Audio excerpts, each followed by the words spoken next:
ভাজি তো অনেক রকম করেই খাইছেন, তো এইরকম করে মসমসা তাও আবার নামমাত্র তেলে ভাজছে বেগুন ভাজা কয়জনে খাইছেন হেইয়া তো মুই কইতেই পারবো না। আসসালামু আলাইকুম বন্ধুরা, মুই চলে এসেছি তোমাকে বরিশাল লেবার নতুন একখান রেসিপি লইয়া।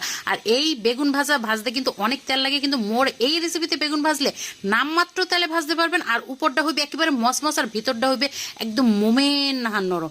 যাই হোক, এখানে কিন্তু কচি বেগুন লওয়া লাগবে। বেগুনগুলারে কিন্তু ধুইয়া কাটতে হইবে। আর কাটার পর মাঝখান দিয়ে একটু হালকা করে দাগ বসাই দিছি। আর এর মধ্যে লবণ, হলুদের গুঁড়া, মরিচের গুঁড়া আর একটু চাট মশলা আর একটু কাবাব মশলা। এই মশলাটা দিলে এটা ফ্লেভারটা অনেক ভালো আসে। যাই হোক, মশলাগুলোর প্রথমে বেগুনের গায়ে সুন্দর মতো লেপটাই দিতে হইবে।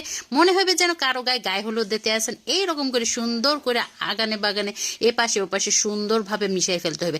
তারপরে অল্প একটু করে আদা আর রসুন বাটা নিমো, আর একটু পানি দিয়া এটার রসটারে সুন্দর মতো লয়ে লইতে হবে। মোরা কিন্তু এখানে আদা রসুনের যে রসটা আছে এটাই ব্যবহার করবো, এটার যে ছোবাগুলো আছে এটা কিন্তু মোরা ব্যবহার করবো না।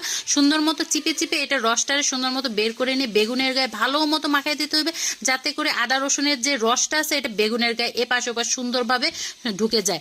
এরকম করে হগল বেগুনগুলারে মাইকা জুইকা লইতে হবে। তারপরে বেগুনটারে যে কোট করবো সেইটারে রেডি করে নেবো।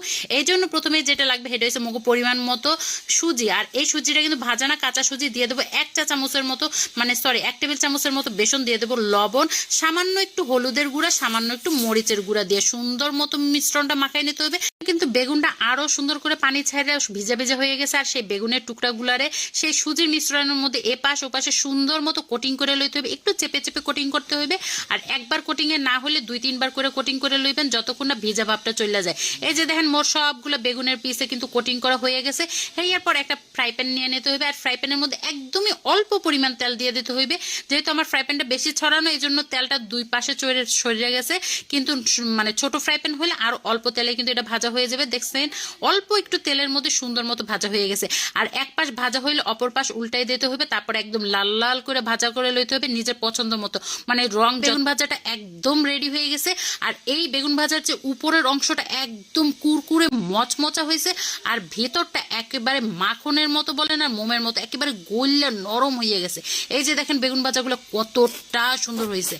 শব্দ শুনলেই তো বলতে পারতেছেন যে এটা আসলে কতটা মজা হয়েছে। আর এই সময় কিন্তু আমি খিচুড়ি রাঁধছিলাম, আর খিচুড়ির লগে এই বেগুন ভাজা জাস্ট জমে যাবে। আর বেগুনের ভেতরটা এই যে দেখেন কত সফট হয়েছে, এক একটা কামড়ে মনে হইতেছে মাখন খাইতে আসি খিচুড়ির সাথে। তো আমার আজকের এই রেসিপিটা আপনাদের দ্বারা কেমন লাগলো জানাইতে ভুলবেন না। যদি কোনো অংশে কোনো জায়গাতে একটুখানিও ভালো লেগে যায় তাহলে কিন্তু একটা লাইক কমেন্ট শেয়ার দিতে মোটেও ভুলবে না। তো দেখা হবে পরবর্তী ভিডিওতে। সব ভালো থাকবেন, ধন্যবাদ।